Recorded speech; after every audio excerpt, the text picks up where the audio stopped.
président d'alors de l'Assemblée nationale de Côte d'Ivoire, en l'occurrence son excellent M. Guillaume Kibafori Soro.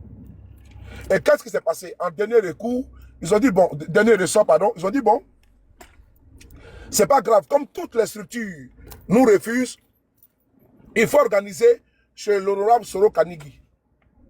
À l'époque, il était député à l'Assemblée nationale de Côte d'Ivoire. Et donc, les bâches et autres, tout, ils ont mis fait la mise en place. Donc, ils allaient procéder maintenant à leur événement. L'Assemblée générale, que j'ai bien dit dans mon introduction.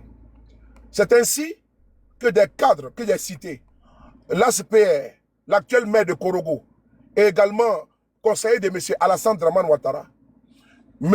Amadou Kone, l'actuel maire de Bouaké, en l'occurrence ministre des Transports de Côte d'Ivoire. Et le troisième du trio, c'est le troisième, c'est qui ça même? Le troisième du trio, c'était M. Amadou Koulibaly dit Amsa, également ministre de la Communication et porte-parole du gouvernement de M. Ouattara. Ça fait 3 individus.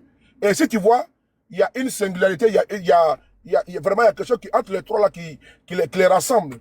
Tous les trois là, j'étais proche d'Amadou Koulibaly. Et les trois sont ici du nord de la Côte d'Ivoire. Et tu vois que les trois que j'ai cités là, il n'y a pas de BT dedans. Hein. Voilà, c'est l'Amadou, c'est le Lassina et autres là. Donc, ils ont convoqué les jeunes du RADP de Korogo. Voilà. Ils ont convoqué un certain Gédéon. Voilà, Gédéon.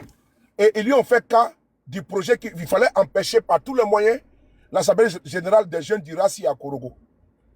Gédéon s'est exécuté. Ils sont allés chercher plusieurs jeunes, des jeunes de Korogo, pour aller rencontrer les 3 individus que j'ai cités là. Ils sont allés rencontrer au domicile de l'ASPR à Korogo.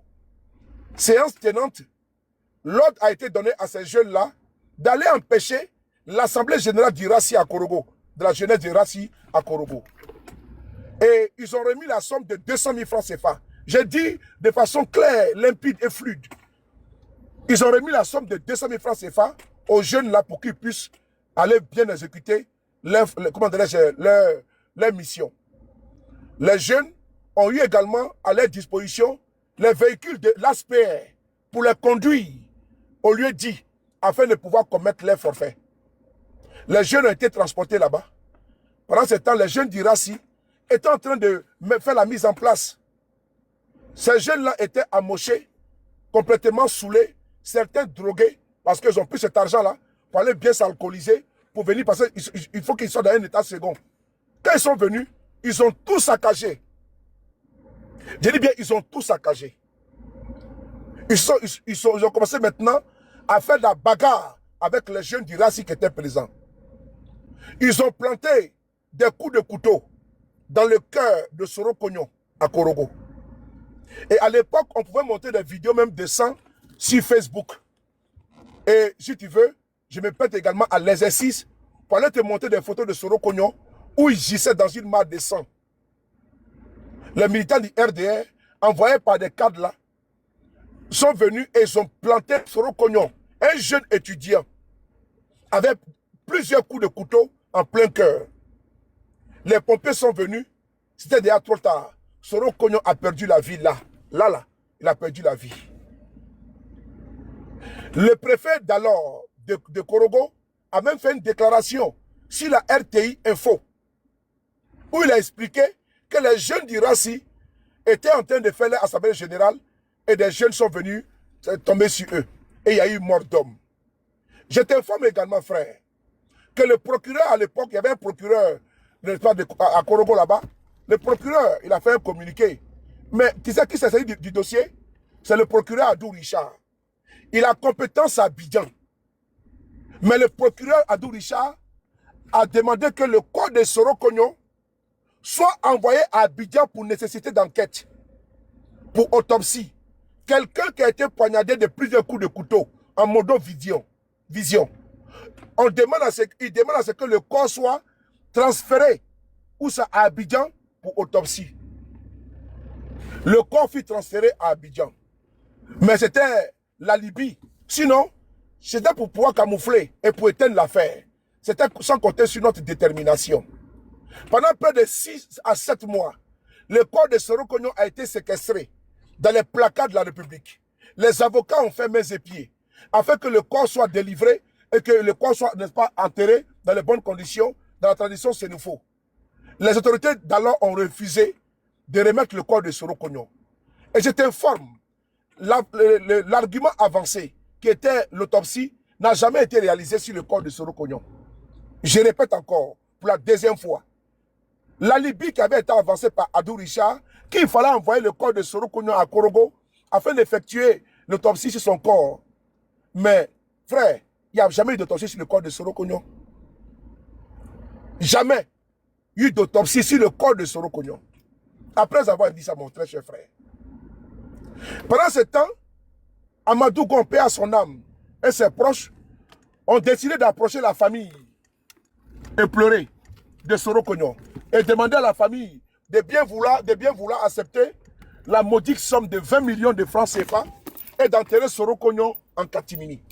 Je répète encore que Amadou Gon Coulibaly, ses proches, les criminels, ceux qui ont assassiné Soro Kogno, ont demandé à ce que la famille de Soro Kogno puisse l'enterrer, mais sans, comment dirais-je, sans tambour ni fanfare, c'est-à-dire en catimini. Et donc, ils ont proposé la somme de 20 millions de francs CFA. La famille de Soro Kogno a refusé. La mère a dit que vous ne pouvez pas tuer mon enfant et vous me demandez encore d'enterrer mon enfant en catimini. Pendant ce temps, ils ont laissé les corps de Soro Kogno dans les placards. Cette fraude-là a fait très mal au régime de Ouattara. Parce que ce jour-là, quand il y a sorti cette fraude pour dire que Soro Kogno a été gardé dans les placards de la République et ils se sont retrouvés à la Mecque. Amadou Gon et autres là, et tous se sont retrouvés à la Mecque en train de faire le Hajj. Donc j'ai sorti cette phrase pour dire que vous avez mis le corps de Soro Kogno dans les placards de la République, vous partez prier Dieu. Ça ne peut pas marcher. Ça les a vraiment choqués. La phrase que j'ai viens de prononcer là. Et c'était le cas. Parce qu'ils ont séquestré le corps de l'enfant. Quelqu'un que vous avez demandé, vous avez fait exécuter. C'est une exécution extrajudiciaire. Il a été exécuté par des militants du RDR. Et donc, et puis on confie encore le corps. Double peine, double douleur, double tristesse pour la famille. Parce que vous ne pouvez pas dire l'enfant de quelqu'un et vous kidnappez le corps parce que vous êtes puissant. Vous partez ne pas cacher le corps dans vos placards. Et vous partez où? Vous partez à la Mecque. Ah Seigneur, Allah. Même tous les criminels de ce monde vont à la Mecque. Tous les criminels, les mains ensanglantées, vont à la Mecque. Tous les Zacharias là, ils vont à la Mecque. Vraiment la Mecque là, vraiment a beaucoup, d'après la fille guinéenne là, a beaucoup de souffrance. Tous ceux qui ont les mains ensanglantées là, et ils vont à la Mecque pour aller toucher la Kaaba.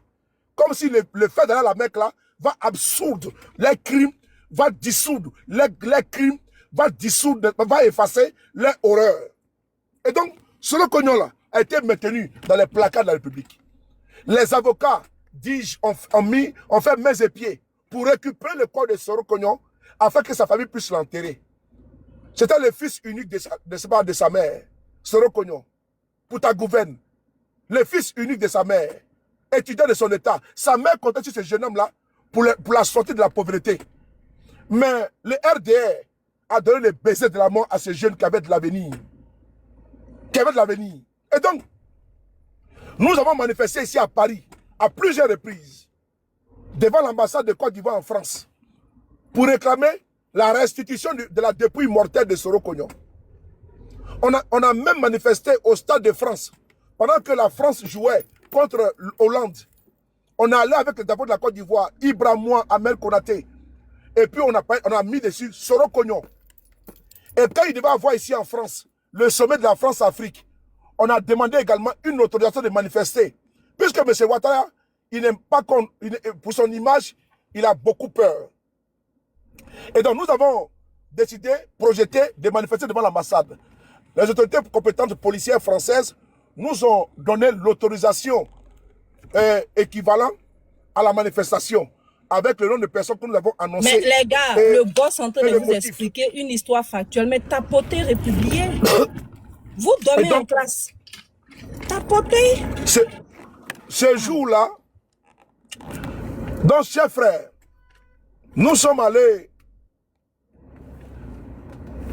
Quand nous avons décidé d'organiser la manifestation devant l'ambassade de Côte d'Ivoire, et puisqu'il y avait le sommet France-Afrique, avec tous les chefs d'État africains et vraiment la communauté internationale qui devait être ici en France, frère, je t'informe que notamment, le corps de Soro Kognon a été restitué à la famille. Je t'informe que nuitamment, parce que nous avons annoncé en journée que nous allons manifester dans quelques jours devant l'ambassade, je pense que c'est le lendemain ou le surlendemain, et puis projeter des opérations, comment dirais-je, sporadiques, pour ne pas dire éclairs. Ah, je devais passer par ici, je me suis trompé. Bon, c'est pas bien grave. Donc, le corps de Soro Kognon a été restitué, mon frère, en catimini. Ils sont allés mettre le corps de Soro Kognon dans la morgue de Korogo. Et ils ont dit à la famille que le corps est là, qu'ils aillent récupérer le corps. Il n'y a jamais eu d'autopsie sur le corps de Soro Kognon. Et le corps a été remis nuitamment pendant près de 6 mois. Plus de 6 mois. Le corps a été gardé sous des prétextes fallacieux. Chers frères, en l'époque, le président Guillaume Soro se trouvait au Canada. Il a même fait une déclaration que nous avons et qui est sur YouTube. Vous tapez Guillaume Soro, Soro Kognon, depuis le Canada. Vous allez voir l'interview, vous allez écouter l'interview du président Guillaume Soro à l'époque sur l'assassinat barbare, abject de Soro Kognon.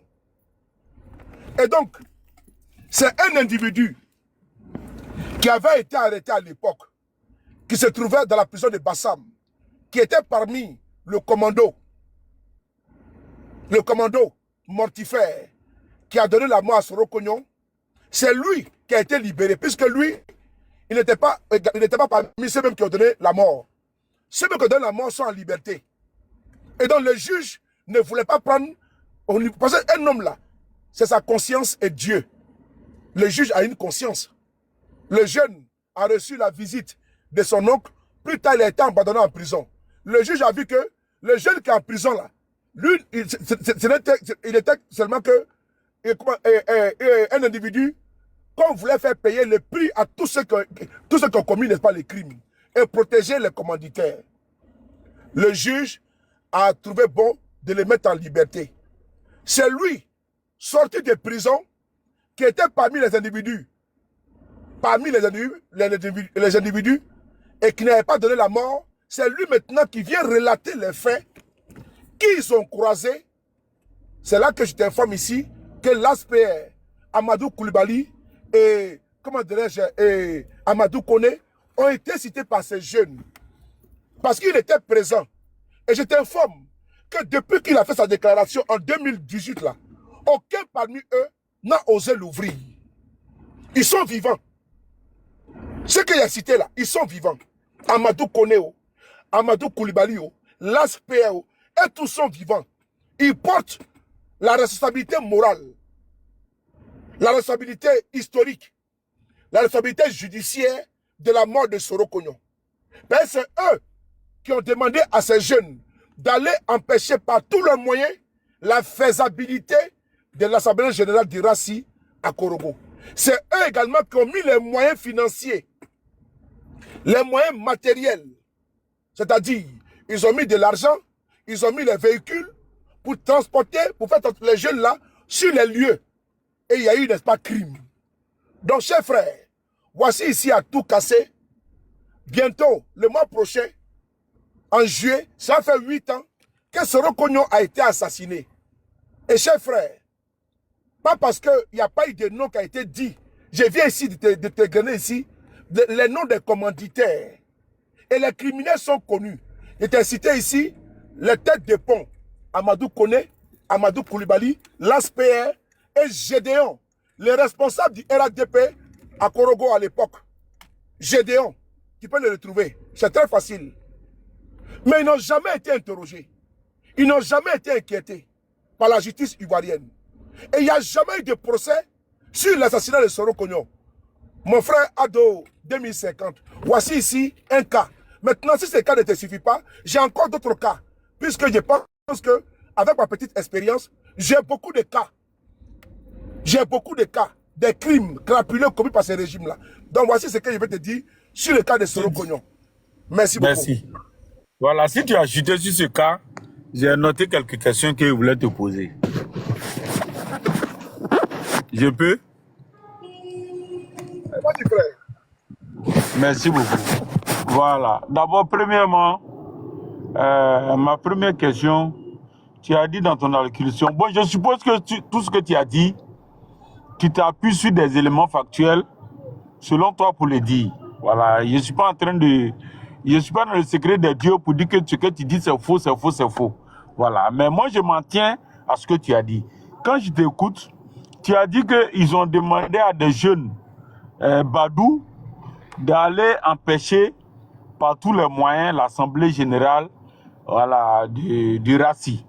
Et dont le jeune le frère Soro Cognon était le responsable. Maintenant, à aucun moment, tu m'as dit, à aucun moment tu n'as dit l'expression qu'ils ont demandé d'aller le neutraliser. Donc ça, c'est de 1. Maintenant, selon toi, est-ce que, dans quel intérêt l'élimination physique de Soro Cognon peut-il leur apporter quelque chose de, politiquement parlant, de concret, dans la mesure où le RACI avait un président qui était Soro Kaningui? Est-ce que l'élimination physique de Soro Kaningui n'allait pas plus les apporter qu'aller éliminer un jeune qui s'est mis dans un jeune étudiant qui est dans la politique, qui n'est pas une menace? Je ne crois pas que Soro Cognon soit une menace pour les autorités que tu cites là. Donc selon toi, dans quel intérêt ils vont demander à son élimination? Voilà, maintenant peut-être que dans leur façon d'empêcher... Dans quel intérêt? Dans quel intérêt? C'est ma première question. Non, je réponds ça quelques secondes. Parce qu'il ne voulait pas entendre... J'ai répondu, tu ne m'as pas compris. Tu m'as écouté, mais tu ne m'as pas entendu. Voilà. Dans mon développement, là, je t'ai déjà même donné la réponse. Je t'ai dit que à l'époque, Amadou Koulibaly était le tout puissant ministre, premier ministre de Côte d'Ivoire, ministre du budget et du portefeuille de l'État. Et il ne voulait pas entendre le nom de Guillaume Soro au nord de la Côte d'Ivoire. Il t'a même donné un exemple. L'exemple était lequel?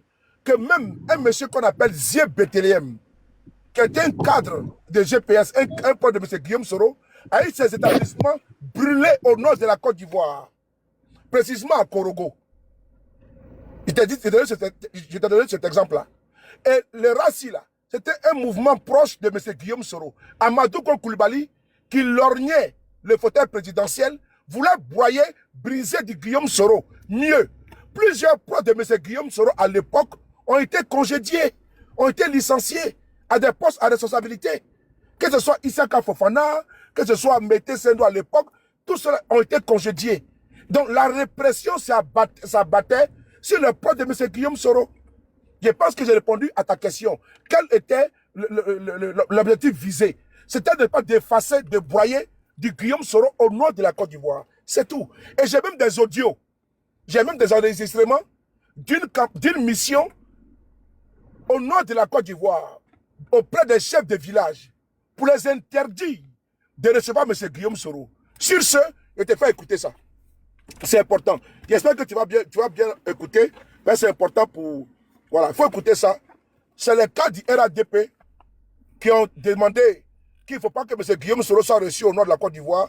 Je sais que tu es au courant, hein, mais comme moi, je ne m'adresse pas à toi, je m'adresse aux Ivoiriens qui sont sur ce panel-là, qui vont voir si tu es de bonne foi ou de mauvaise foi. Donc, je vais ici... 2 secondes. 2 secondes. Voilà, voici la vidéo qui est là. Puisque nous avons des vidéos comme ça dans notre téléphone.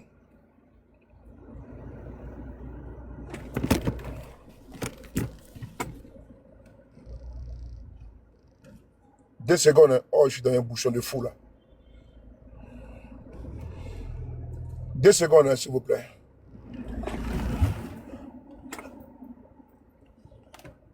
Attendez.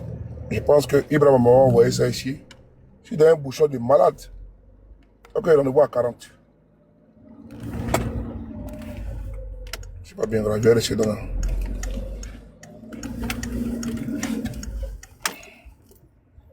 Donc, frère, pose ta deuxième question avant que je trouve la vidéo là, s'il te plaît. Merci.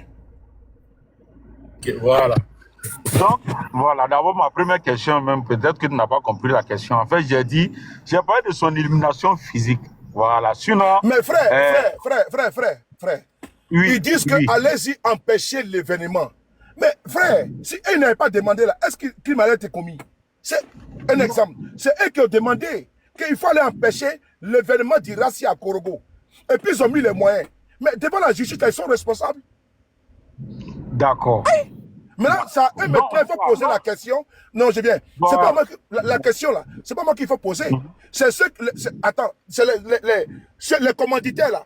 Mais ils sont devant tes yeux et devant devant tes yeux et sous ton nez et sous ta barbe. Ils sont devant toi en Côte d'Ivoire là-bas. Mais il faut leur poser la question que sur le Paris dit que vous avez envoyé des gens pour aller vous en prendre aux jeunes du Rassi à Korogo. Quelle était votre motivation? C'est eux qu'il faut poser la question. Parce que, frère, les jeunes là, je t'ai dit d'abord dans mes propos qu'ils ont approché toutes les salles de Korogo. Mais il y a eu un veto pour dire qu'il ne faut pas donner la salle là aux jeunes du Rassi. Il faut bien comprendre. Même les hôtels où ils ont voulu tenir l'Assemblée générale là, les hôtels là leur ont été refusés. Parce qu'il y a eu des mots d'ordre qui sont passés des autorités de ne pas donner aucune salle à ces jeunes-là. Frère, c'est les faits. Ce que je t'explique là, pas pour, je ne vais rien rajouter ou rien enlever dedans. Ce que je t'explique là, c'est les faits qui sont passés dans ce pays-là. Donc, si tu as une autre question, pose une autre question. Non, tu ne m'as pas compris. En fait, ce que je veux faire ressortir, c'est que moi, je sais, moi, mon tuteur de Korogo là, il est à Bengue. Peut-être que tu le connais, c'est un soriste puis dans l'âme. Jusqu'à présent, il fait des manifestations au compte de Soro à Bengue. Il s'appelle Soro Legyobo. Peut-être que tu le connais. Mais moi, je sais qu'il n'est pas... Il ne m'a jamais appelé pour dire qu'il est menacé. Voilà, d'un quelconque assassinat. Donc, ça veut dire quoi? Et je sais que même à Abidjan, il y a des soristes avec qui je cause, qui s'affichent, qui assument qu'ils sont soristes, mais qui ne sont pas menacés physiquement. Voilà, maintenant, politiquement, si on les empêche de mener des activités, ça, c'est dans le domaine politique. Ce que moi, je veux faire ressortir là, je sais, parce que dans tes propos, à aucun moment, tu as dit qu'ils ont intimé l'ordre d'aller l'assassiner. Voilà pourquoi j'ai dit que c'est vrai, c'est des choses, c'est même pas, politiquement, c'est même pas faisable d'empêcher des manifestations d'un autre groupement, que ce soit politique ou bien civil ou bien comme on appelle même société civile. Voilà, politiquement, c'est pas intéressant, c'est même pas élégant de le faire. S'ils l'ont fait, je sais pas dans quel but. Mais moi, je parle du côté assassinat physique de l'individu. Parce que je me dis quoi? Ils vont le faire personnellement, s'attaquer à sa personne. Dans quel intérêt? Dans la mesure où le Rassi avait un président et qu'il gagnerait peut-être plus à faire éliminer le président du Rassi qu'un jeune étudiant, peut-être même politiquement, moi-même je ne le connaissais même pas. Si ce n'est pas après son assassinat qu'à travers vos vidéos, j'ai su qui est Soro Koyon. Donc c'est-à-dire que politiquement, il n'était pas une menace en tant que tel pour ces autorités-là, et puis aller jusqu'à vouloir l'éliminer physiquement. Voilà un peu le bas blesse de le Gordier. Frère, c'est la politique. Bon, moi, nous, là, on ne saurait te répondre, parce que nous, on ne comprend pas. C'est comme aujourd'hui, là, on ne comprend pas pourquoi est-ce que il y a un acharnement contre M. Guillaume Soro. Nous, on ne comprend pas. Dans ma tête, tu ne comprends pas, là. C'est comme ça, nous aussi, on ne comprend pas. On ne comprend pas pourquoi on peut aller prendre une maison que le président Gbagbo Laurent, à l'époque président de la République de Côte d'Ivoire, dit que son premier ministre va dormir à l'hôtel et que bon, il va lui faire acheter un appartement qui lui reviendrait quand il ne serait plus aux affaires. Et que c'est le RDR qui à l'époque partait là-bas. Tant pour certains, pour aller prendre leur apéro, pour d'autres aller dîner, d'autres y dormir. C'est le RDR qui va récupérer ce dossier-là en 2019 et condamner M. Guillaume Soro à 20 ans de prison. Ça, on ne comprend pas. Nous aussi, on ne comprend pas que M. Guillaume Soro soit condamné également à perpétuité. C'est-à-dire que tout ça, là, nous démontre que M. Guillaume Soro est victime d'une cabale politico-judiciaire depuis Mathusalem. Moi, je ne comprends pas également pourquoi est-ce que les petits frères de M. Guillaume Soro, Simon Soro, qui s'est retrouvé en prison, au nom de pas de délit, de pas de fratrie. Je ne comprends pas également pourquoi son frère, Rigobert Soro, s'est retrouvé en prison également. Moi, je ne comprends pas également pourquoi des innocents se sont retrouvés en prison Parce que eux, là, ils pensent et ils respirent et puis ils réfléchissent, mais c'est Guillaume Soro. Moi, je ne comprends pas. Donc, de la même que tu ne comprends pas, là, c'est comme ça, moi aussi, nous, on ne comprend pas. Qu'aujourd'hui, là, parce qu'on décide d'être militant de GPS, qu'on nous criminalise, qu'on décide que notre camarade qu'on appelle Kandos Mauro se retrouve au sein du PDCI RDA pour paraffer, pour apposer sa signature sur une déclaration de l'opposition de Côte d'Ivoire, se retrouve en prison, qu'on en est à nous lourd peine de prison, pratiquement à 3 ans, parce qu'il a posé sa signature sur un document. Et sous le prétexte que le GPS serait dissous. Alors que Mais le GPA n'était pas dissous en ce moment-là. Merci beaucoup. Tu as posé une très belle question. Je viens. Tu as posé une... Tu vois, moi j'aime bien ça, quand il y a des suites dans les idées. Voilà. Là c'est évolutif. Évolutif, pardon. Frère, le GPS, la dissolution a été prononcée en première instance. Mais dès l'instant, le GPS interjette appel, l'appel est suspensif. Ça veut dire que tant qu'il n'y a pas une condamnation définitive, là, la condamnation elle n'est pas ferme. Est-ce qu'on se comprend? D'ailleurs, on ne peut dissoudre une association devant une justice. C'est un conseil des ministres. C'est le chef de l'État qui doit prendre un décret. En Côte d'Ivoire, c'est le chef de l'État qui doit prendre un décret pour dissoudre une association. Ce n'est pas la justice, c'est pas à la justice de les faire. Donc, le GPS a fait appel. Ce que beaucoup de militants du RDR se perdent en conjecture. Il faut faire attention. Dès l'instant, le GPS a interjeté appel. Et actuellement, nous sommes à la Cour de cassation. C'est là-bas. Dès l'instant, c'est confirmé là. Ça veut dire que la condamnation, elle est définitive. Mais ce n'est pas définitif. Parce que l'appel est suspensif. Donc, est-ce que le GPS a fait appel? Oui. Donc le GPS n'est pas dissous. Le frère, il a te posé une petite question sur ça. Vas-y, attends, il y a une motion. La demande de Kader. La demande de Kader. Vas-y, mon frère. Oui, B52, je suis dans le tram. Oui, oui, je suis dans le tram là, dans 3 minutes. La demande de Kader. Ok. Je vais ma motion dans 3 minutes. Vas-y, mon frère, vas-y. Voilà. Donc ma question, c'est la suivante. Mon frère, il te fait remonter, mon frère. J'ai pas de l'autre là. Vas-y, mon frère. Voilà.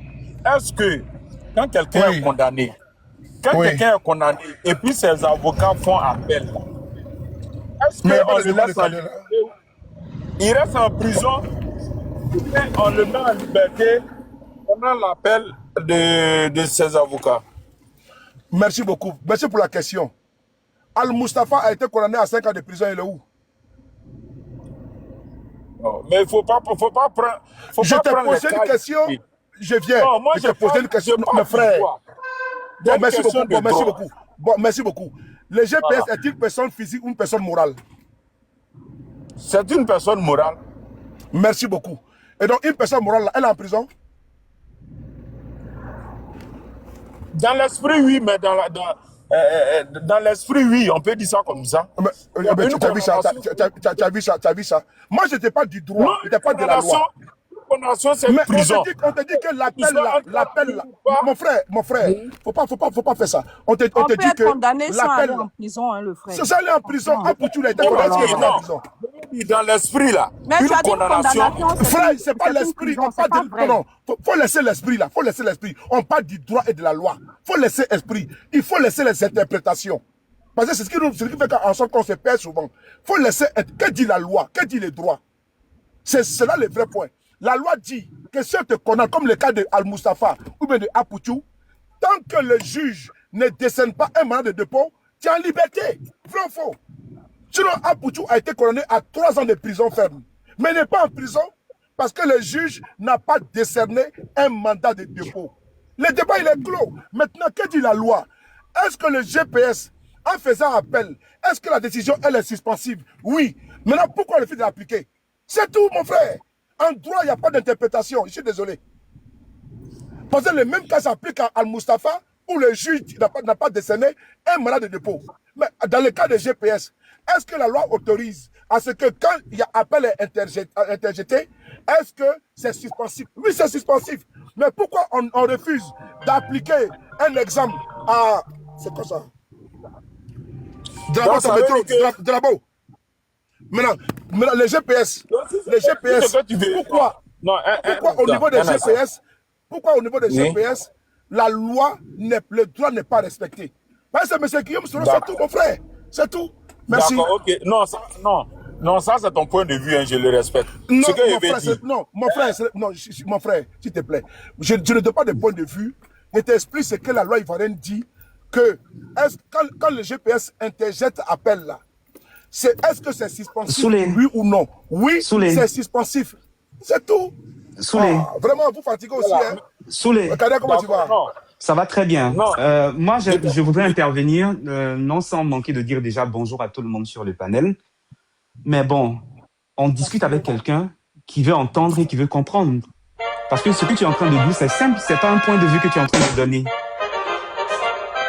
La Constitution, cher ami, la Constitution ivoirienne dit qu'une décision de justice ne peut pas dissoudre une association ou un mouvement politique. Est-ce que vous entendez ce que je dis? Parce que GPS, c'est pas un parti politique. C'est une association. Et les associations ne peuvent pas passer devant une juridiction de première instance pour connaître un jugement. Seul est habilité le président de la République qui a le décret qui peut décider de dissoudre une association comme Génération et Peuple Solidaire. Donc la question déjà de la justice... Monsieur Kadé, je peux vous poser une question? Non, vous vous calmez déjà. Vous vous calmez déjà. Je vais vous apprendre ce qu'on appelle le droit. Parce qu'on... Dans le sens que vous abordez en fait. Non. Ado 2050 ou 70 là. S'il te plaît, laisse d'abord. Tu n'es pas pressé. Il va finir et puis tu vas rebondir tranquillement, s'il te plaît. Je vous dis. Non, je vais noter. Ça vous n'est pas que j'oublie. Je vais noter. Oui, mais vous notez tranquillement. Ne me coupez pas dans mon élan. Il faut noter. Voilà. Donc, il y a déjà vice de procédure dans la forme. Mais malgré ce fait, on va à la justice, il y a une condamnation en première instance et on interjette appel. Le fait qu'on interjette appel rend la décision qui a été rendue en première instance suspensive. Ça veut dire que ça ne tient pas, les activités peuvent continuer tant qu'il n'y a pas de condamnation définitive. C'est pas quand même pas la mer à boire quand on vous explique ce fait. Et c'est pas un point de vue, c'est un fait réel. Voilà, faut le comprendre une bonne fois pour toutes. Je vais vous dire quelque chose. Il y a beaucoup d'amateurisme dans cette affaire politico-judiciaire en Côte d'Ivoire de la part des cadres du RHDP qui, ma foi, je l'ai déjà dit à plusieurs reprises, naviguent à vue. Voilà, ils sont sous l'effet de la colère et des émotions et prennent des décisions sans calculer si c'est juridiquement plausible ou c'est constitutionnellement tenable. Donc, ils font des erreurs. Et qu'est-ce que nous faisons? On en profite tout simplement parce qu'on a le droit de notre côté. On vous explique tout simplement quelque chose. Il y a une décision, par exemple, concernant en 2020, qui a été prise par la Cour africaine des droits de l'homme et des peuples. Mais la décision n'a non seulement pas été appliquée, mais ensuite, qu'est-ce qui s'est passé? On a retiré la Côte d'Ivoire, la déclaration de compétence à la Cour africaine des droits de l'homme et des peuples. Mais vous pensez que vous avez fait du mal à M. Guillaume Soro, nonobstant le fait que les décisions qui émanent de cette institution sont des décisions supranationales qui sont applicables et insusceptibles de recours. Ça veut dire aujourd'hui quoi? Si un Ivoirien a maille à partir avec une entité morale ou une entité physique en Côte d'Ivoire qui va dans une décision de justice, que la décision de justice ne lui est pas favorable, il peut se référer, comme la constitution ivoirienne le lui permettait par le passé, d'aller à la Cour africaine des droits de l'homme et le peuple. Ça, c'était pour régler les litiges, même pas forcément politiques. Mais à cause de cette affaire de M. Guillaume Soro, pour ne pas faire l'exéquatur de la décision, on a simplement retiré la déclaration de compétence. Voilà, ce sont des erreurs que le pouvoir commet, et il faut le dire, c'est pas mon point de vue que je suis en train de donner, ce sont des analyses et des conséquences après coup. Donc, il faut le comprendre. Quand on vient sur un plateau, je vous ai entendu depuis là poser des questions à tue-tête, comme si vous foncez dans le mur sans vouloir rien comprendre. Mais on vous explique les choses tout simplement. Comprenez les choses concernant la situation de M. Soro Kognon. D'où c'est à nous, vous nous demandez quel est le modus operandi que ces assassins-là ont pris pour aller assassiner. C'est-à-dire, c'est nous qui sommes les victimes, c'est nous, on doit vous expliquer ce qui s'est passé, comment ça s'est passé, quel était l'intérêt. Mais qui bono, à qui profite le crime? À qui a profité le crime de M. Soro Kognon? On parle de M. Soro Kognon, mais il y a des cas plus graves en Côte d'Ivoire. Est-ce que tout récemment, ne serait-ce que l'année dernière, il n'avait pas été interdit à M. Stéphane Kipré de tenir simplement réunion au niveau de Séguéla, au niveau de Mankono? Ça s'est passé devant tout le monde en Côte d'Ivoire, parce qu'aujourd'hui, estimant donc que le Nord est une chasse gardée, il est interdit, en tout cas aux partis politiques significatifs, d'aller tenir des meetings si on n'est pas RHDP. Ça, c'est une réalité en Côte d'Ivoire. Donc, n'essayez pas tout simplement de venir réinventer l'eau chaude et de faire le borné, avec tout le respect que j'ai pour vous. On vous explique des choses tout simplement, entendez-les, faites votre analyse, mais ne venez pas sur le panel où on vous accorde beaucoup de respect pour venir narguer les gens. Ce n'est pas possible. C'est inacceptable de se comporter comme ça. Je peux comprendre que le manque d'imputabilité et de responsabilité en Côte d'Ivoire fait que vous ne prenez la responsabilité jamais de rien. Je peux l'entendre. Ça s'appelle tout simplement de la mauvaise foi. Et cette manifestation de la mauvaise foi, ce n'est pas la chose la mieux partagée en Côte d'Ivoire. En politique, il faut avoir ce qu'on appelle le bon sens. À un certain moment, il faut avoir ce qu'on appelle le bon sens. Et ma foi, j'entends bien que ce n'est pas la chose la mieux partagée au sein du RHDP, mais de grâce, lorsque vous intervenez sur un panel où les gens vous accordent la latitude de venir vous exprimer, de poser des questions pour comprendre, ne faites pas le borné. Parce que finalement, ce n'est pas Anne Baté qui croit. Il faut respecter les gens et je vous invite à faire ce débat dans le respect. Ne venez pas tourner les gens en bourrique. C'est un jeu malsain qu'on connaît bien. On connaît bien les méthodes, le modus operandi. Donc, quand vous venez, on vous explique des choses, entendez-les, respectez les gens sur le panel et ne venez pas... On vous parle d'un truc constitutionnel. On sait très bien. Déjà, quand on viole la Constitution, quand M. Alassane Ouattara a-t-il jamais appliqué la Constitution correctement en Côte d'Ivoire? C'est une succession de viols répétés de la Constitution. On y est presque habitué. Mais l'habitude ne fait pas la loi, justement. Donc, c'est pas parce qu'on a habitué aux mots que Alassane Ouattara inflige à notre Constitution qu'on va penser que la tradition, là, cette tradition, ça tient rigueur de loi. À un certain moment, vous devez comprendre tout simplement que la mauvaise foi, il faut éviter de la répandre partout. Avant de vous laisser poser votre question, qui cette fois-ci, j'espère, sera intelligente, je vais vous dire ceci.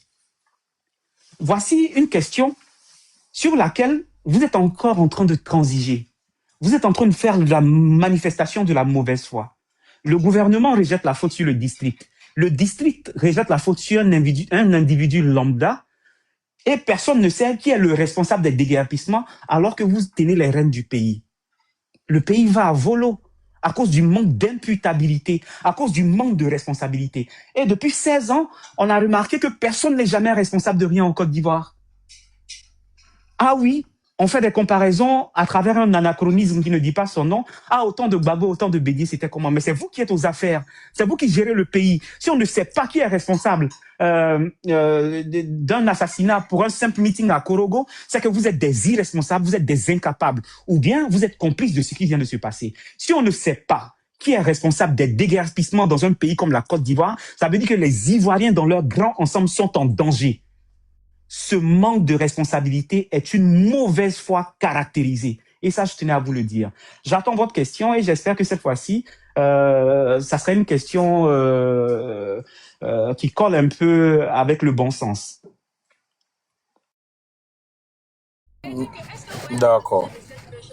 Ok, d'abord, avant de répondre, de poser ma question, je voulais dire que personne n'a dit qu'on ne sait pas qui a fait le déguerpissement à Koumassi. Voilà, on sait que c'est un kidam qui a dû tromper tout le monde et puis bon, aujourd'hui qui a pris la peau. Je vous prends au mot. Je vous prends au mot. Oui. D'accord. Oui. Votre argument, je vais le démonter comme si j'étais en train de bricoler un jouet pour enfants. Parce que la question ressemble bien à votre argumentaire ressemble bien à un argumentaire qu'un enfant de 5 ans tiendrait. C'est-à-dire vous, dans ce pays qu'on appelle la Côte d'Ivoire, vous pouvez vous arroger le droit de traficoter une grosse de justice, venir mobiliser la force publique, le préfet d'Abidjan, qui tient sa fonction du ministère de l'Intérieur. Et cette chaîne de commandement-là donne l'autorisation de déployer la force publique, police et gendarmerie, avec une grosse qui est fausse. Est-ce que vous entendez le niveau d'escroquerie dont vous êtes en train de faire la manifestation? C'est-à-dire, moi, je peux me lever, je décide que la cité fait que c'est au niveau de Bingerville, j'y ai des droits. Je trafique donc une grosse de justice, une décision de justice qui me donne le droit d'aller faire un déguerpissement. Avec cette grosse-là, je vais voir le préfet d'Abidjan. Monsieur le préfet, cet endroit-là, ça m'appartient. Les gens y ont construit de façon illégale. Et le préfet, sans vérifier la grosse que je viens de lui donner, va aller mobiliser des machines pour aller détruire ces habitations sans vérification. Qui est le responsable?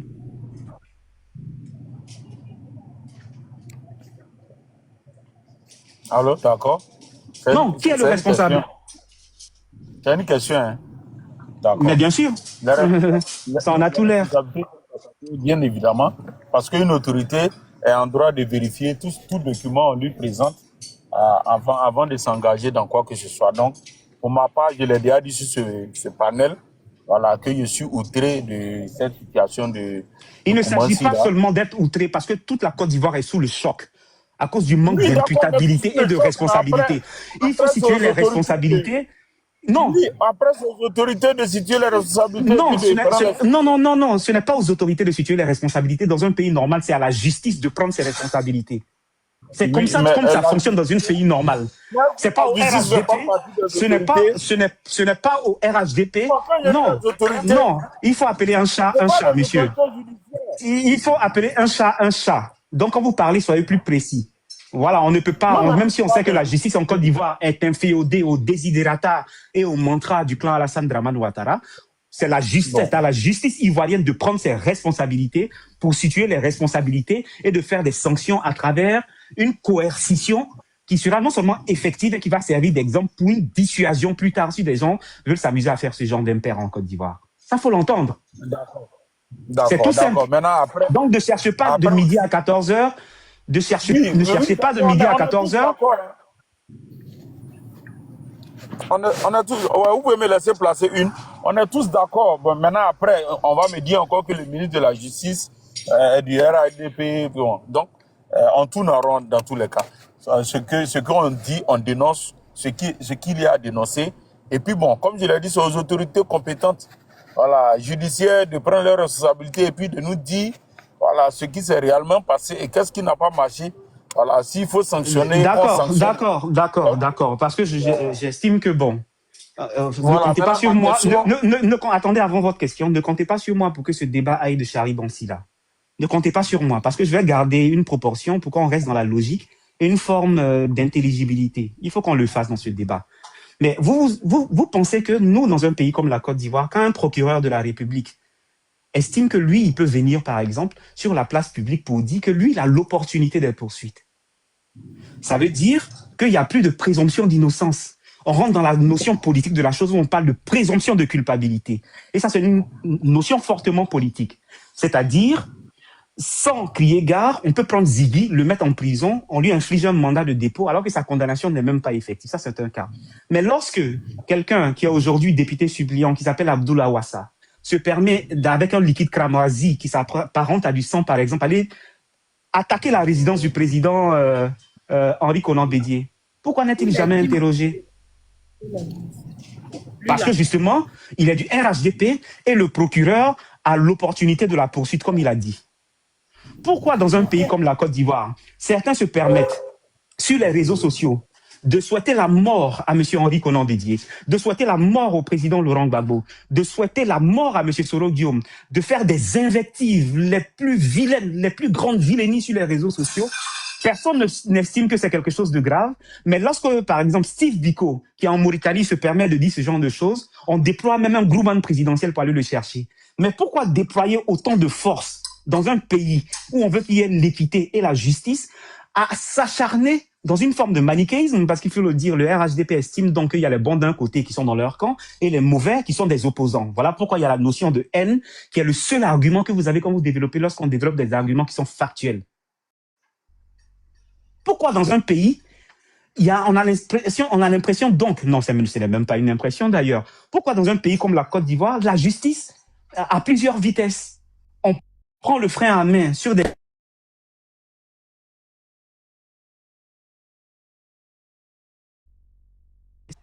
On prend par exemple des décisions rapidement contre M. Guillaume Soro. Des décisions d'usage qui sont prescrites par la loi en Côte d'Ivoire. On l'accuse de tous les péchés de Gaza. On lui dit que sa maison même, voilà, qu'est-ce qu'il a fait de sa maison, voilà ce qu'il a fait de sa maison. On a vu ça dans ce pays. Mais pourquoi M. Diaby Lancine n'a jamais été poursuivi, malgré le fait qu'il a été avéré auprès du pôle économique et financier qu'il y avait des détournements qui étaient avérés? On lui a retiré son passeport pendant bon nombre d'années. Je ne sais pas si on lui a encore rendu. Mais ce monsieur n'a même pas l'attitude de sortir. On sait ce qu'il a fait, mais il est là, personne ne le poursuit. Pourquoi cette promptitude donc à poursuivre tous ceux qui ne chantent pas la chanson du RHDP, qui ne sont pas des laudateurs ou qui n'ont pas d'attitude logoréique pour Alassane Ouattara, et on les poursuit rapidement, mais quand tu chantes Alassane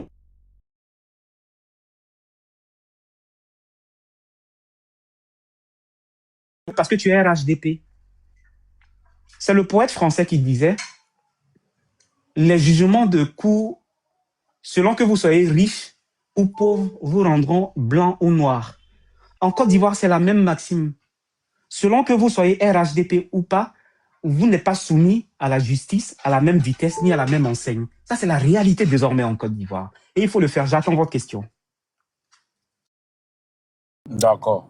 Bon, en fait, on est en train de partir dans tous les sens. C'est un peu dommage. Mais à vous entendre, j'ai l'impression que voilà, la Côte d'Ivoire vient de naître et que nous sommes dans un monde, nous vivons en autarcie. Voilà, je ne sais pas dans quel pays au monde. Développé. Développé. Non, laissez-moi en venir. Oui, allez-y, développez. Voilà, je ne sais pas dans quel pays au monde le procureur n'a pas l'opportunité de poursuite. Voilà, si tu me citais quelques pays où ce n'est pas le procureur qui a l'opportunité de poursuite, voilà, et que tout le monde peut se lever et puis aller à la poursuivre quelqu'un, bon, c'est à vous de me le démontrer. Voilà, donc je vais vous le démontrer tout simplement.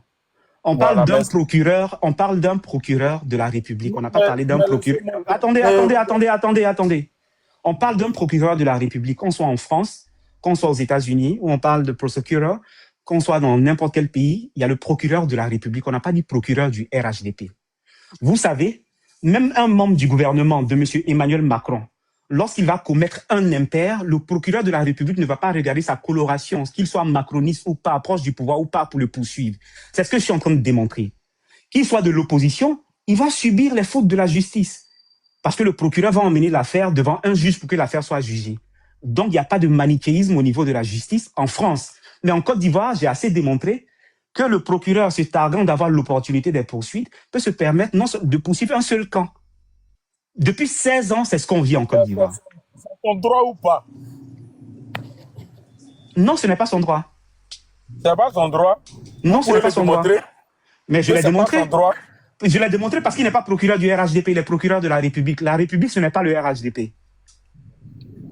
La République, c'est le RHDP, c'est le PPACI, c'est Génération Un Peuple Solidaire, c'est le PDCI, RDA, c'est ADCI. C'est ça qu'on appelle la République et l'ensemble des Ivoiriens. Donc, vous êtes en train de me dire que on peut insulter Soro Guillaume, on peut le menacer de coups et blessures, on peut insulter le président Laurent Gbagbo, on peut insulter qui on veut, il n'y aura rien. Parce qu'on est RHDP. Mais par contre, si quelqu'un du PPACI ou de Génération Un Peuple Solidaire fait un retour d'affection à la lumière de ce qui avait été fait à ses leaders, il peut aller en prison. C'est ce que vous êtes en train de me dire. Jamais dit ça. La preuve, il y a un kidam qui a menacé M. Laurent Gbagbo. Aujourd'hui, il se retrouve en prison. D'accord, ça c'est l'exception. C'est qui? C'est qui lui? Bon, non, je n'ai pas son nom en tête, mais il sait d'accord, qu'il donc on va dire que c'est le cheveu sous la soupe, parce que vous n'avez pas d'informations, il peut vous dire des choses simplement. Et disons même que c'est l'exception qui confirme la règle. Dans plusieurs cas, combien de cas ont été effectifs? Combien de cas ont été effectifs? Est-ce qu'aujourd'hui... C'est le seul cas que je sais. D'accord, maintenant combien d'opposants sont mis en prison quasi quotidiennement, juste pour une opinion? Je ne connaissais pas la sœur Tania. Mais quand on m'a parlé de son pédigré, quand on m'a dit son pédigré, elle a juste fait une vidéo pour dénoncer la cherté du marché en Côte d'Ivoire. Le Premier ministre lui m'a affirmé que le marché était cher. Ça lui vaut aujourd'hui l'exil ou pas? Il y a eu un mandat d'arrêt contre elle. Ça lui vaut l'exil ou pas? Non, je vous demande s'il y a un mandat d'arrêt contre elle. Monsieur, quand on envoie des personnes cagoulées, chevaux nuitamment, qui vous recherchent, c'est pourquoi? Non, ne m'insultez pas,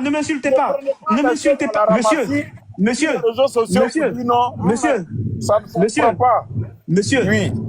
Ne faites pas le borné et ne m'insultez pas, je ne vous donne pas ce droit. Je ne parle pas de ce dont je ne sais pas. Vous avez tout de suite dit qu'il y a quelqu'un du PPACI qui avait insulté le président Gbagbo qui est en prison. Je vous ai donné des détails, vous ne savez pas. C'est vous qui parlez de ce dont vous ne savez pas. Et quand vous arrivez sur les réseaux sociaux face à des personnes qui vous font la courtoisie de vous expliquer des choses, ne dites pas les choses dont vous ne savez pas. Vous ne pouvez pas me dire ça. D'ailleurs, prenez pour un privilège qu'on vienne vous parler sur les réseaux sociaux. Parce que normalement, on n'en a rien à faire. Ici, ce n'est pas la RTI. Ce n'est pas, ce n'est pas NCI, ce n'est pas TCI, ce n'est pas Live TV, c'est un panel de Génération et Peuple Solidaire. Donc, vous venez, le minimum de courtoisie, vous l'accordez aux gens. Vous respectez les gens. Et vous ne venez pas tourner en bourrique les gens avec des idées à peine tirées par les cheveux. S'il vous plaît.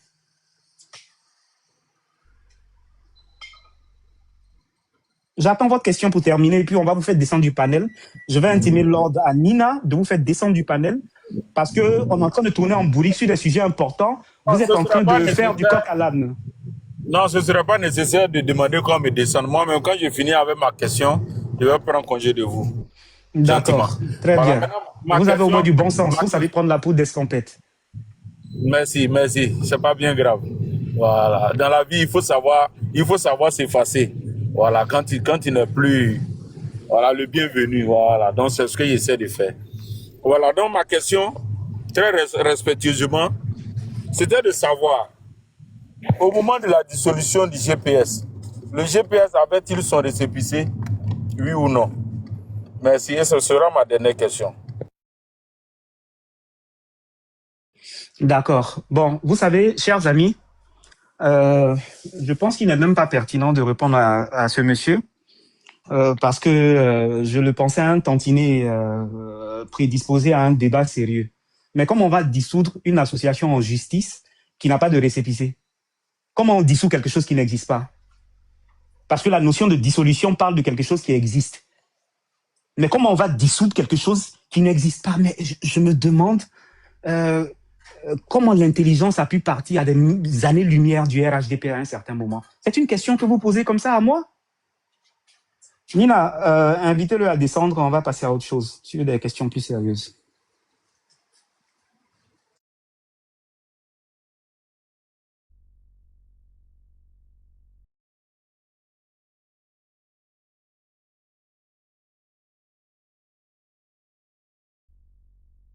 Je ne comprends pas. Merci, monsieur Kader. Ado 2050, quand le patron décide, on s'exécute. Hein. À bientôt. À bientôt sous de nouvelles ères. Voilà. Parce que vraiment, c'est compliqué la compréhension. Il s'est fait l'effort de vous expliquer. Il n'y a pas plus limpide que monsieur Kader, mais bon, anyway. Malheureusement, on ne refait pas le monde. Allez-y, hein, KGB, vas-y, tu voulais parler tout à l'heure. Effectivement. Moi, je suis quand même surpris de nous demander est-ce qu'il y a une plainte contre Tania. Mais Ziri là, il faut aller chercher Manu Mita, je l'ai à la maison. Ils ont volé même ses affaires. Il y a une plainte contre Ziri. Mais je suis surpris. Peut-être moi je suis fou. Peut-être moi je suis aveugle, ou bien je ne comprends pas. Le monsieur Dosso du PPACI là, qui est en prison là. Il y avait une plainte contre lui.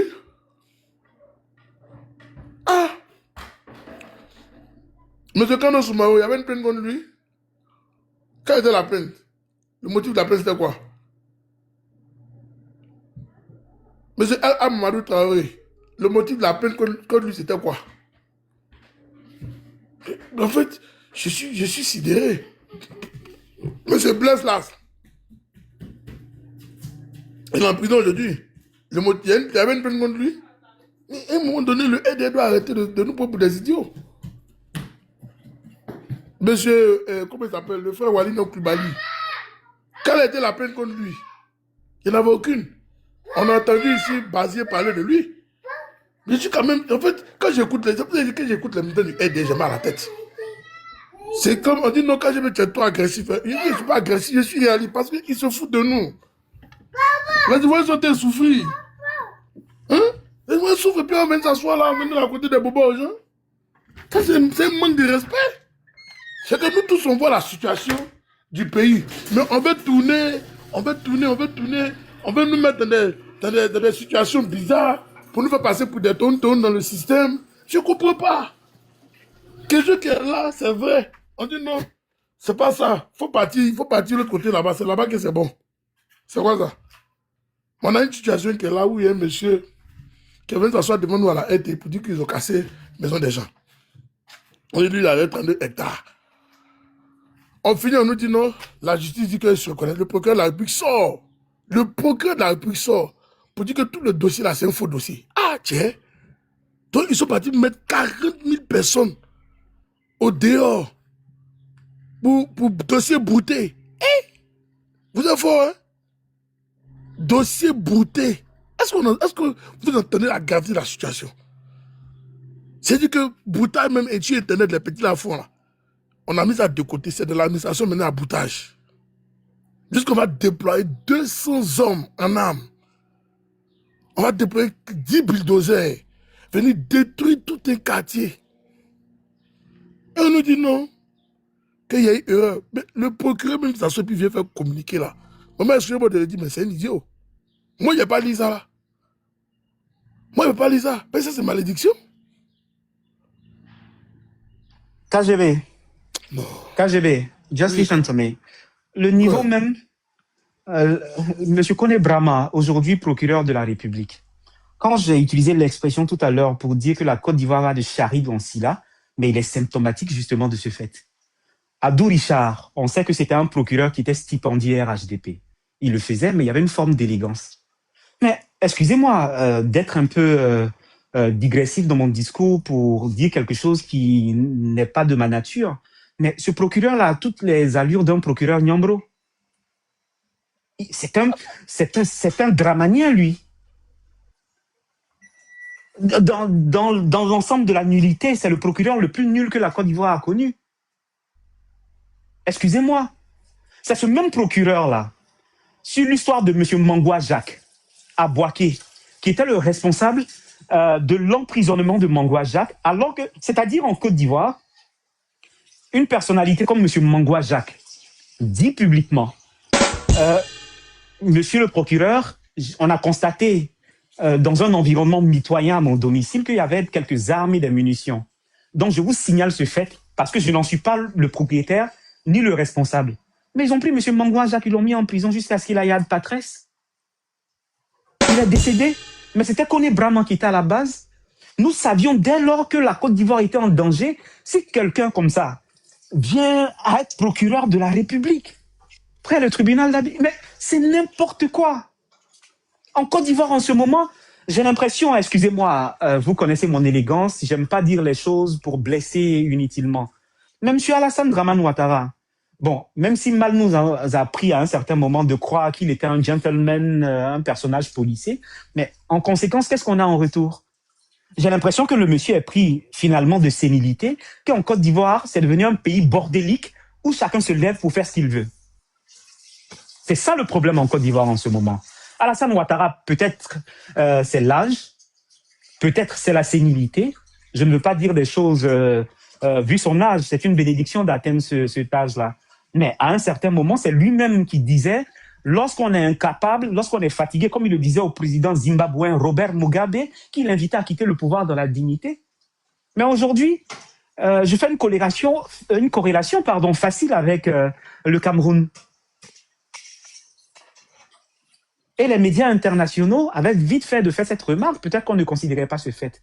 Ils avaient dit que Alassane Ouattara, selon RFI et France 24, que Alassane Ouattara et Paul Biya étaient devenus fous.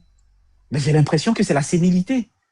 Parce que si le Cameroun, c'est un bordel, tout le monde sait, c'est de tradition, c'est normal, ça dit, les attitudes bordéliques sont devenues tellement légion que c'est normal. Mais la Côte d'Ivoire a pris le chemin et est en train de dépasser le Cameroun.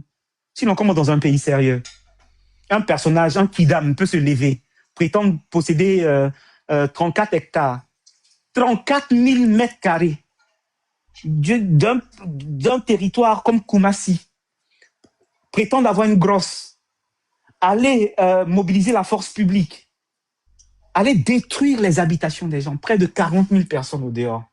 Mais ça veut dire qu'Alassane Ouattara, c'est fini, c'est un fougaré désormais. Voilà, qui ne peut plus rien, il ne peut plus rien commander en Côte d'Ivoire. Mais j'invite M. Alassane Ouattara, comme il invitait M. Robert Mugabe, lorsqu'on n'a plus ses facultés cognitives, conatives et tout ça, enfin, pour ne pas rentrer dans des termes psychologiques compliqués, on cède le strapontin, on cède le tabouret. Puisqu'on est dans la République des tabourets d'ailleurs, c'est nous qui l'ont dit. Mais quand on n'est plus en capacité de gérer un pays comme la Côte d'Ivoire, qu'on a endetté et surendetté, d'ailleurs, j'ai tenu ce débat hier avec quelqu'un. Je lui disais, oui, la dette, c'est pas mauvais en soi, mais c'est l'utilisation de la dette. Parce qu'aujourd'hui, en Côte d'Ivoire, ce qu'on retient, on est dans un pays qui a de belles infrastructures. Ça veut dire quoi?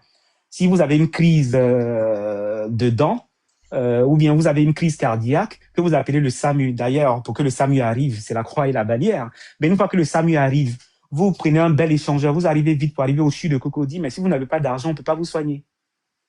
Voilà, donc, au lieu d'aller dans la substance des problèmes des Ivoiriens en Côte d'Ivoire, on est en train de regarder le côté cosmétique de la chose.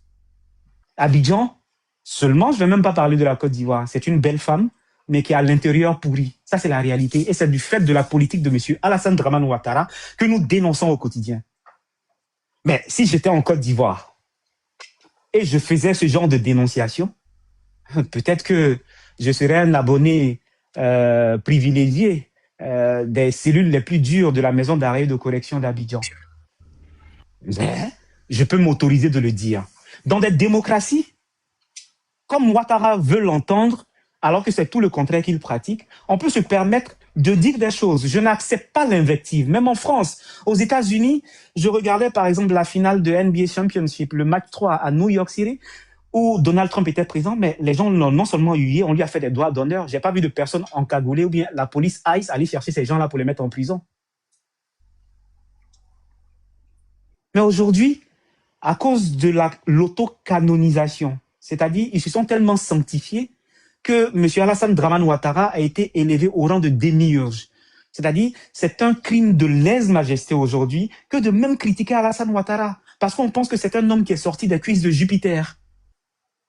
Voilà, il n'est pas né de la Terre, lui vient d'une autre planète, on ne peut pas le critiquer. Et en même temps, dans la même veine, qu'est-ce qu'on fait?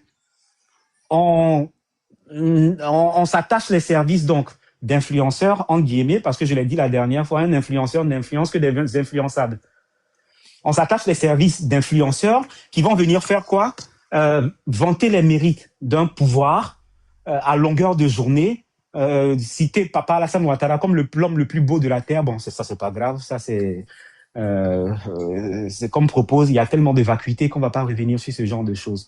On s'attache les services donc d'influenceurs qui vont venir être des laudateurs du pouvoir pour mettre en réalité des pansements sur des jambes en bois ou bien mettre des pansements sur des plaies où il n'y a pas eu de suture avant. Nos vrais problèmes sont là. On ne peut pas nous détourner de ces sujets-là. J'estime, et ça je m'adresse à ma sœur Nina, bon, à tout le monde sur le panel, qu'à un certain moment, on peut faire monter certains branquignols pour venir amuser la galerie, pour montrer la vacuité de leurs arguments et leur manque de logique. Vous savez, la base d'un débat politique, c'est ce que les Grecs appellent le logos, c'est la logique. Et je pense qu'au sein de l'opposition, on essaie quand même de ne pas aller sur des débats ad hominem ad personam. On fait l'effort de parler des problèmes de la Côte d'Ivoire. Mais remarquez qu'à chaque fois qu'un militant du RHDP mentionne de nos panels, c'est tout simplement la réincarnation de la quintessence du paralogisme. Or, le paralogisme, c'est le côté contraire de toute logique. Donc moi, je ne peux pas accepter de discuter avec des gens qui n'ont pas de logique. Je peux estimer que mon cher ami, de temps en temps, Legen, que je n'ai pas vu aujourd'hui, puisse venir faire le clown. Bon, la plus belle femme ne peut donner que ce qu'elle a. On ne peut pas lui reprocher de ne pas être une lumière intellectuelle. Mais bon, c'est un garçon avec qui le jeu est bon enfant et bon, tout le monde, ça permet de faire des intermèdes où le ridicule est à son comble avec lui. Mais on ne peut pas accepter que le panel de Nina devienne une foire aux attitudes branquignolesques. C'est ce que je voulais dire.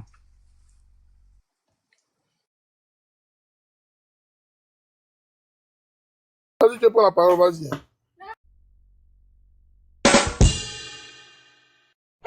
Vas-y. Merci à Kader, merci beaucoup Kader. Merci beaucoup. Bonsoir, Mais Kader, bonsoir à tout le on monde. est contentieux, hein, Kader, on est contentieux, toi et moi.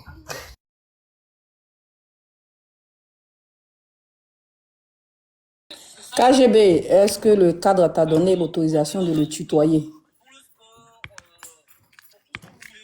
Votre amitié, là, faites ça. Non, il n'y a pas de problème. Nina, pour aujourd'hui, on va laisser, il n'y a pas de problème, c'est la famille. Arrête, pas au milieu de ça, là.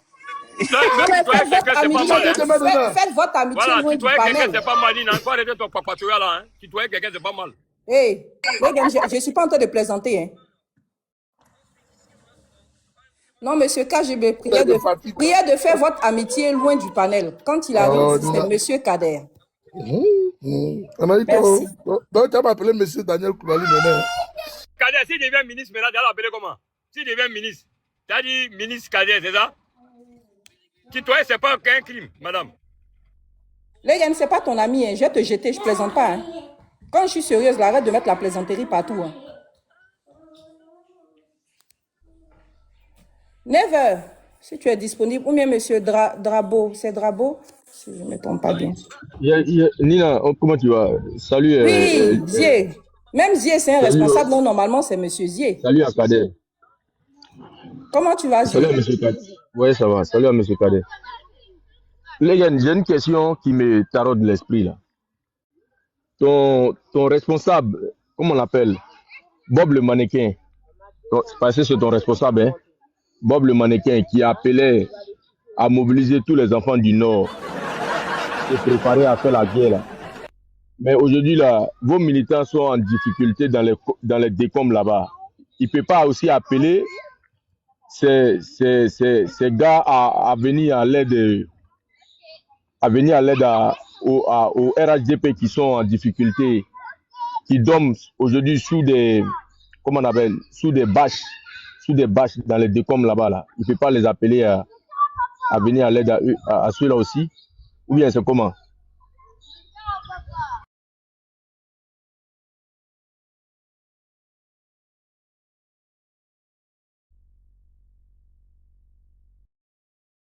Les gars, tu as disparu? Les gars, ton micro est fermé. Hein?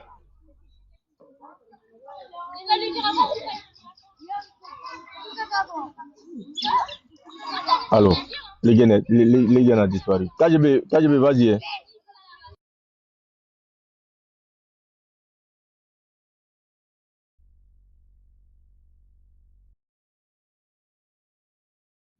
Dès qu'il a été dit Baka, il dit Kader lui a promis Baka Dieu. Il faut le comprendre. Les gars, tu es où? Ouais, il dit monsieur Kader lui a promis un taxi, un Baka et 200 000 euros. Ici. Et 200 000 euros. Donc, monsieur Kader peut lui donner ça en tant qu'Ivoirien. Il n'a pas besoin que monsieur Kader il n'a pas besoin que lui il adhère au GPS pour que monsieur Kader puisse lui acheter son Baka et lui donner ses 100 000 euros. 100 000 ou 200 000 euros. Anyway. C'est ce qu'il a dit, effectivement. Ah bon, hein? Oui. Monsieur Kader, vous avez entendu, monsieur Legen vous réclame son véhicule et ses 100 000 euros. D'accord, qu'il fasse adhésion. On va faire leur même méthode. C'est-à-dire quand il va adhérer au GPS et puis il va commencer à faire des vidéos pour dire que Alassane Ouattara n'avait pas raison, comme on a toujours dit. Moi, je lui garantis que ce n'est pas un problème. Donc, c'est simple. Voici la condition entre lui et nous pour faire ce deal-là. Voilà, tout simplement. Parce que ce n'est même pas Legen seulement qui est dans ce cas. Moi, Legen, je ne connais pas son...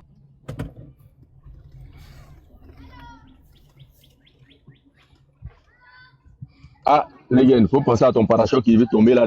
Voilà, mais lui, il ne peut pas rester après 16 ans de pouvoir à venir faire montre seulement que de pitrerie sur les réseaux sociaux. Je pense qu'il doit se prendre au sérieux lui-même.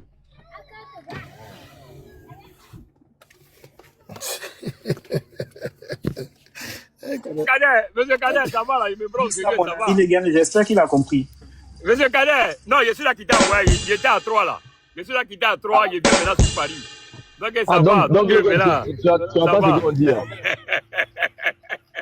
Monsieur Kader, c'est mon ami. Non, normalement, tu dois te taire. Parce qu'on dit tu comprends français. Wow. Legen, non, monsieur Kader doit servir son pays. C'est pour cela qu'il vient négocier sur le panel. Ton ami. Le B52, tout le monde doit rentrer au pays, on fait la paix. Tu comprends que monsieur Kader, il prêche dans un désert. En fait, il est en train de parler le français. C'est le désert autour de lui. C'est toi qui représente le désert et puis lui, il parle. Les quelqu'un militaires qui ont pris les armes, là, explique. tu crois qu'ils comprennent français, mais ils ont pris le pouvoir. Non, mais Les c'est pas militaires qui ont grave. pris le pouvoir en Côte d'Ivoire, là, Mais, comme toi, tu es naïf, là. Toi, tu connais mais rien, là. non, Tu crois non, que c'est par Legen, élection, ils sont venus, les militaires, là. Legen, En c'est pas grave. 99, là, tu vois, ils sont venus par de manquer de le respect à français. 9 heures. Hein? Non, c'est pas respect, il comprend même pas ce qu'il dit. Faut pas t'inquiéter. Là, il comprend pas français. Tu vois, non, Il ce vient de qu'il dire dit là même, il comprend Ouattara est pas. venu. Il vient de dire Ouattara est Naïveté venu au même, pouvoir par coup d'État. naïveté même, demande-lui d'écrire, il pourra pas écrire. Tu lui dis même d'écrire. Non, mais attends, est-ce qui a fait coup d'État un gros français? Oh, mon Les frère, militaires, ils ont fait coup d'État un gros français. ils t'ont Toi, tu fermé connais ton rien, ma bec. petite. Ils Toi, ont tu as tué en fermé ton exil. bec. Moi, il y a pitié des soudés de Paris, hein, Nina. Ceux qui viennent à visage découvert là, c'est eux, il y a pitié d'eux. Soit vous vous cachez derrière les photos avatars là. Moi, ça, c'est rien ça. Vous pouvez rentrer à Abidjan. C'est soudés de Paris, hein, Nina. Un cadet avec un KGB, c'est eux qui sont dans Non, le problème. non, Vous Legen. venez des avatars là. Vous là, vous n'avez Legen, pas de problème, vous rentrez à Abidjan quand vous voulez. si tu rêves de voir 9 heures, et puis après pour aller prendre sa photo pour dormir, hein, ça là, c'est pas la peine. Voilà. Ah, ici là, c'est pas la peine. En politique, là, moi j'aime les gens qui s'assument.